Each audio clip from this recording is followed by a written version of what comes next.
อิมานิพัตตานิจตุปัจจยานิสัพปริวารานิปฏิคันหาตุอัมหากัมเจวะมาตาปิตุอาทินัจจายาตกานังวิคารตาอิตายะสุขายะข้าแต่ท่านพระสงฆ์ผู้เจริญเลยข้าพระเจ้าทั้งหลาย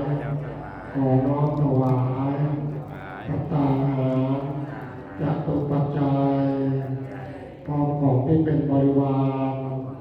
ทั้งหลายเหล่านี้แด่พระภิกษุสงฆ์